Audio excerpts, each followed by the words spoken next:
Hey guys, so today I want to do a quick little video comparing the ASUS PadFone 2 versus the Galaxy S3 Mini. So you can pick up the Galaxy S3 Mini right now for probably around £300. It could be a little bit less, probably maybe £250 versus the ASUS PadFone 2, which costs around probably £600. But then if you buy it for that price, you can also get a PadFone station along here. So instead of buying a tablet, you can just plug in the ASUS PadFone 2 on the back, and then you can use the camera, and then you can use it as a tablet. Amazing, awesome.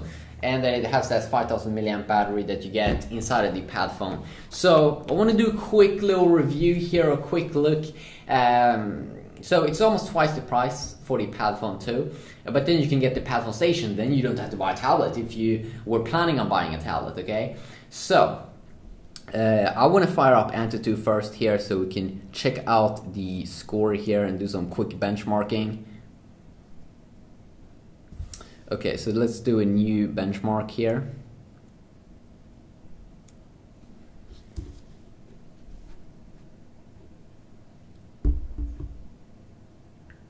Also on both these two devices you get Android 4.1 Jelly Bean when you buy it. That's kind of one of the things with the Galaxy S3 Mini, that it's awesome in that specific way. And also what I like with the Galaxy S3 Mini is that, I mean, the Galaxy S3 Mini, it's a dual-core device. I think that Samsung in the beginning were thinking, oh, should we make it is behind Galaxy S3 but with the same specs and everything, but using a smaller form factor. But then they were saying that, oh, maybe that's just going to become too expensive because it's a small device, and then we have to make smaller processors and stuff. But the Galaxy S3 Mini, it's kind of like, I think that Samsung did it to target it against iPhone users that did like the Galaxy S3 but thought it had a too much big display. In terms of performance, I mean, it has a dual-core processor but versus a quad-core inside of the Galaxy S3, and of course you can feel that the quad-core in the Galaxy S3 is a little bit better.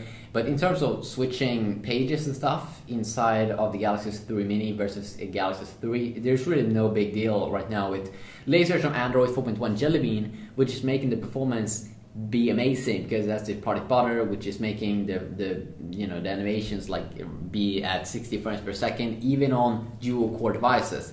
So it's rocking a dual core 1 GHz processor. Also the camera, it's a really big deal here. You get only a 5 megapixel camera here inside of the Galaxy S3 Mini. You do even get a better camera inside of the Galaxy S2, which costs around the same as the Galaxy S3 Mini. Only a 5 megapixel one. That's not even as good as the one in the Galaxy S2. While on the PadFone 2, you get a 13 megapixel camera, which is amazing. It records even 720p video in 60 frames per second, so pretty intense there. That's a big deal for me. In terms of screen quality, this is something I do like, that Samsung didn't, input a crappy display in the Galaxy S3 Mini, but it is a Super AMOLED screen here, and that could also explain the high price. And I also do like at least why that it is having the Galaxy S3 design, but a little bit of a thicker Galaxy S3 because it's kind of thick here. But it's extremely slim, and it's extremely awesome for those guys that want to have something slim. They don't take maybe that much pictures. You can still insert an SD card here and also remove the battery. So of course that is pretty nice. That is quite nice.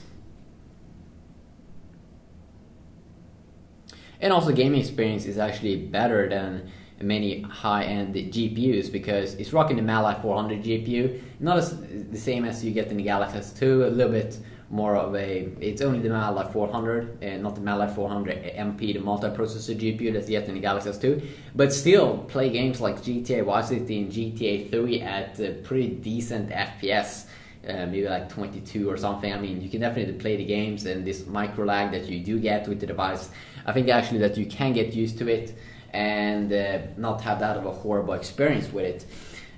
While the PadFone 2 here, we got the score right now, the PadFone 2 right now, I have Asphalt 7 installed on it, and it kind of lags. Actually, I'm pretty sure the Galaxy S3 Mini can perform better in that specific game because developers have been focusing a lot on the Mali 400 GPU, at least Android developers. So you can see here that we got a score of 21,000, almost 22,000 on the PadFone 2. And you only got 7,000 here on the S3 Mini. So you can see that it's around it's around 150% better or something, or 50% better. Do you say 50 or 100% better? It's actually almost twice the speed here. The PadFone 2 a little bit more than twice the speed. The Galaxy S3 Mini here, but it also comes down to, as I said, a lot about developers if they're supporting. But I don't have 320 GPU here. Of course, I will do more gaming videos with the PadFone 2. But you can see 8,000 in CPU, 8,000 in GPU, RAM around 3,400, triple what you get in the Galaxy S3 Mini. But can you see that actually in real world performance? Not by much, okay, not by much.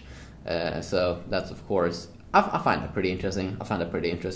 The camera software, of course, as I said earlier, it is amazing how that one is changed.